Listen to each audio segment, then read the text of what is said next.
A woman stood before me, her pregnant belly protruding, a constant reminder of the life growing inside her. The thought of raising my baby alone, while constantly seeing her so close to giving birth, was unbearable. David looked at me with a smug expression, as if this confrontation was exactly what he had been waiting for. I knew this moment was inevitable, so without a word, I marched to my room, grabbed the divorce papers I had prepared, and returned.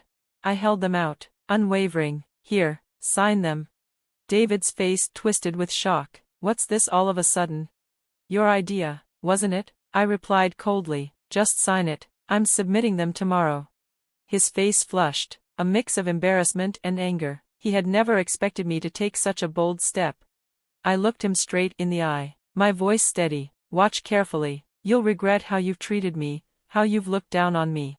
My name is Susan, and I'm 27 years old. 2 years ago, I was working at a mobile company when I met David, my boss. He was 3 years older than me, confident, and well-respected at work. At 25, I was eager to learn, and David took me under his wing, offering guidance and friendship. I appreciated his support, and it wasn't long before we started dating. Having never been in a relationship before, I was over the moon when he asked me out. I had always been more interested in the fantasy world of cartoons than real-life romance, but as I watched my friends get married, I began to feel the pressure. When David and I fell in love, I promised myself he would be my first and last love. The year after we began dating, we got married. I was proud to be his wife. David was popular, and I loved the attention and congratulations we received. Everything seemed perfect, until it wasn't. The day after we officially registered our marriage, I brought up a topic I had been thinking about. Now that we're married, you expect me to quit my job, right?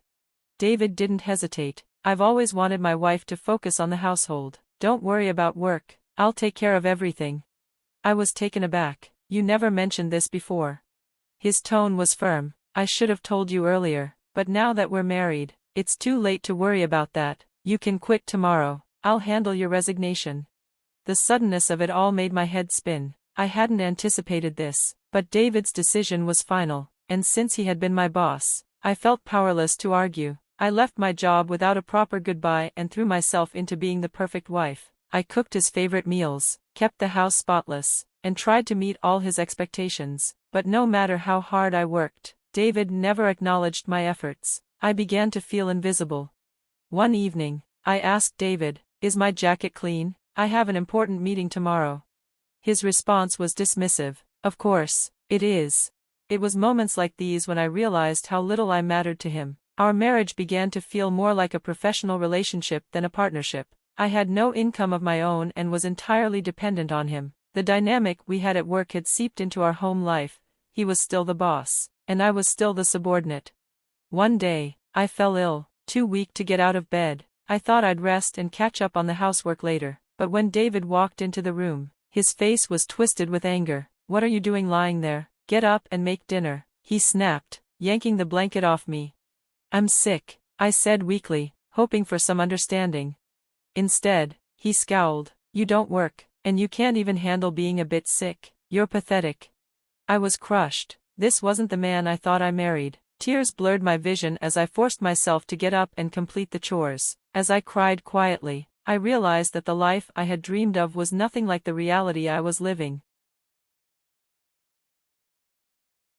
A few days later, I realized my period was late, and a wave of panic washed over me. I hurried to the drugstore and bought a pregnancy test, my heart racing with every moment. When the result came back positive, tears of joy streamed down my face. I couldn't wait to share the news with David as soon as he got home from work.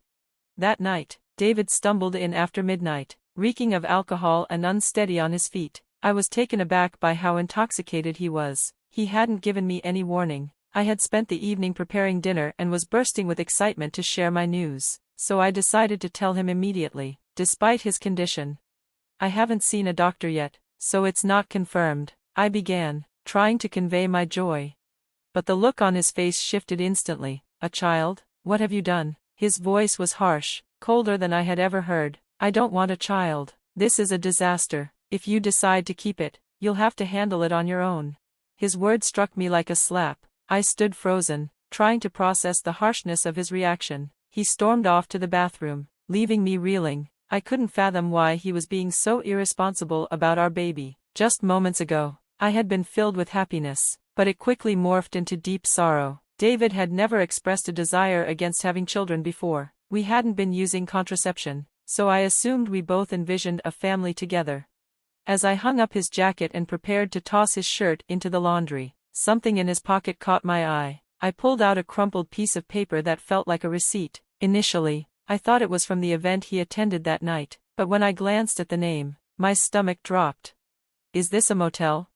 My hands trembled as the realization hit me. It was indeed a receipt from a motel. Shock coursed through me. Why would David have this? Was he cheating? Marriage was supposed to be built on love and trust, especially since we'd only been married for just over a year. I had spent so many years dreaming of romance, yet I had never truly experienced it. I struggled to accept this painful truth, but the possibility of his infidelity began to take shape in my mind. Were my fears of being used as a servant while he loved someone else coming to fruition? Was his cruel reaction to my pregnancy news because of this betrayal?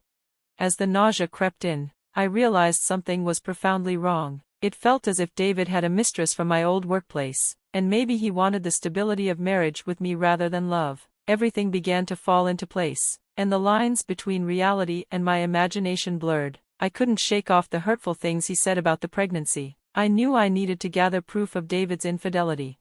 His cold demeanor made it clear he was resentful about the pregnancy. Even as I dealt with morning sickness, he would purposely eat strong-smelling foods around me and nitpick my housework, insisting I redo tasks. It was challenging for my pregnant body and heart, but I was resolute in uncovering the truth. David was obsessively protective of his phone, even taking it to the bathroom, leaving me unable to look at it. Whenever I sneaked into his room, it was impeccably tidy, with no signs of wrongdoing. He was organized at work, and his desk was always spotless. It became evident that catching him in the act would be nearly impossible.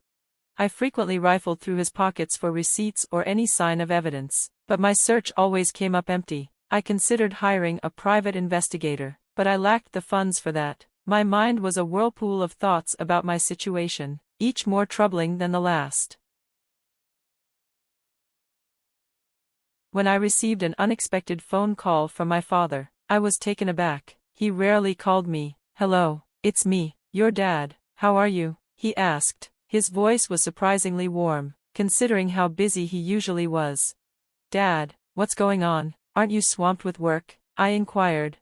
"My employees are doing well, so I'm not that busy right now," he replied. As the CEO of a company in Canada, my father had always been a workaholic. I didn't have many childhood memories of spending time with him, but I respected his dedication. I couldn't help but wonder why he was reaching out now.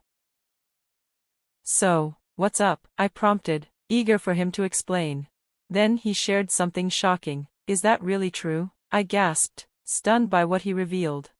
"Yes, I'm not the type to lie. I want you to trust me," he said, trying to reassure me. At first, I was speechless, but as I processed the information, a wave of relief washed over me. "Thank you, Dad, I'll do my best," I said gratefully before ending the call. My investigation was finally yielding results, and I felt a mixture of relief and anger at the ongoing tension with David. Despite my pregnancy, David remained distant, which only deepened my resentment. Months passed, and our relationship continued to deteriorate. As I approached my 9th month of pregnancy, I found myself living in constant fear around David, trying to avoid him and leading a quiet, restricted life. One evening, while serving dinner as usual, David came home, and we sat at the dining table. As I quietly ate, David suddenly slammed his fork down. "What is this? It's tasteless," he shouted, flinging my carefully prepared meal onto the floor. I was stunned by his outburst, struggling to comprehend what was happening. My frustration bubbled over as I watched my hard work discarded. David had complained that my cooking had been bland recently, but I had been using less seasoning for health reasons during my pregnancy. If he didn't like it, he could have added salt himself. There was no need for such a dramatic display. Before I could voice my feelings, David sneered and delivered a cruel remark. "I don't want a woman with a belly like a monster. You'll have to raise the kid by yourself," he said, a malicious grin spreading across his face. I had feared this day might come, but I had hoped for a different outcome. Quickly, I retreated to my room, gathered some documents, and returned to confront him. "Here are the divorce papers," I said, sliding the papers toward him. David looked taken aback and asked, "What the hell? What's this all of a sudden?" "Well, it was your idea. Just sign it quickly, and I'll submit it tomorrow," I replied. I had contemplated divorce ever since suspecting his infidelity. With a baby on the way, I was unsure of managing alone, but now I had a new resolve. My determination seemed to infuriate David. His face flushed with rage. "Just wait. I'll make you regret every moment you looked down on me and tried to control me. Do you really think you can manage without me? You'll have a baby to care for, and you'll regret it," he threatened. I stood my ground, unshaken. "I'll be fine. Don't worry about me," I assured him. Annoyed by my resolve, David snatched the divorce papers and began filling them out. "Here you go. If this is what you want, it's yours," he said, almost dismissively. "Thank you," I replied, realizing he probably didn't believe I would actually follow through with it. The next day, I submitted the divorce papers and left our home. I knew he'd be surprised when he returned from work to find me gone. After that, I moved in with my parents. My father had come back to the US from Canada and suggested I stay with them. It felt like the right choice, as I was fed up with life with David, and I was deeply grateful for my father's support. On the day I left our home, David called me 3 times, but I ignored each call. Eventually, he stopped trying. It became evident that I meant very little to him. He was probably preoccupied with his mistress and might even be planning to remarry. I decided it was time to move on from David. 6 months later, I welcomed my baby into the world and was happily living with my parents. As I settled into this peaceful life, David called me again. Initially, I ignored his calls, but after he persisted, I felt I had no choice but to answer. "Hello, what do you want now?" I asked, exasperated. "Hey, what's going on? Why were you on that show? And since when are you the daughter of a CEO with millions of dollars?" David's voice was a mix of surprise and anger. It turned out he had seen a TV show about my family's lifestyle, which aired after I moved back in with my parents. Once I returned home, a TV station approached me to feature our family because of my father's role as CEO of a major global tech company. The show highlighted the luxurious lifestyles of CEO families, filming at our house and discussing our wealth, estimated at around $10 million. I never expected David would see that show, but the reach of television is truly powerful. Oh, by the way, I didn't mention that I inherited $40 million, which is why I was able to divorce you, I said, feeling a rush of confidence. My father had informed me about this inheritance, and it empowered me to live comfortably after leaving David. David's reaction was immediate and explosive. "What? That's unfair. Why didn't you tell me about this before? Half of it is mine, right? Give me the money now," he demanded, his tone accusatory. I maintained my composure. "Just as I suspected. Now that you've seen the show, all you can think about is getting money from me. Gifts from parents aren't included in the property division, and don't forget your own actions." David looked bewildered. "What are you talking about?" "I'm tired of your anger, David. You called me, so you should know you can't blame me for what you did. You cheated, didn't you, with your new wife, who's a junior at your company? You started seeing her even before we were married," I replied, the words flowing out with a newfound clarity. The shock on David's face was almost satisfying. I finally felt like I had the upper hand. "Did you think I wouldn't find out? My father has connections in your company, and one of them tipped me off about your affair. I haven't mentioned it before, but I will be demanding child support," I declared firmly.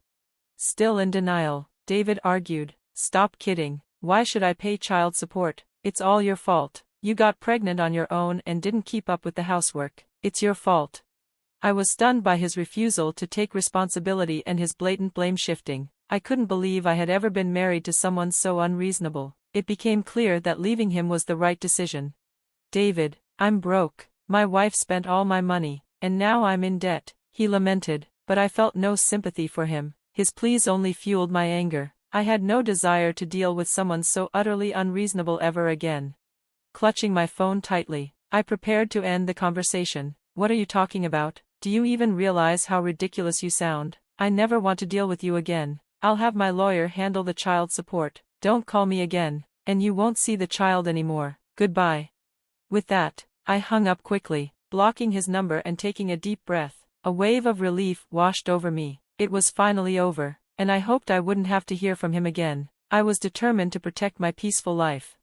Just then, I heard my baby crying from the other room, and I rushed to comfort them. As time went on, I learned that David began paying child support every month. A former colleague mentioned that his new wife was a big spender, which left him drowning in debt to cover his living expenses. It seemed he had hoped to get a share of my inheritance by reaching out, but since he received nothing from me, he now faced more expenses than he could handle. He struggled financially, possibly due to a poor job search or because he couldn't stand being looked down upon by his colleagues.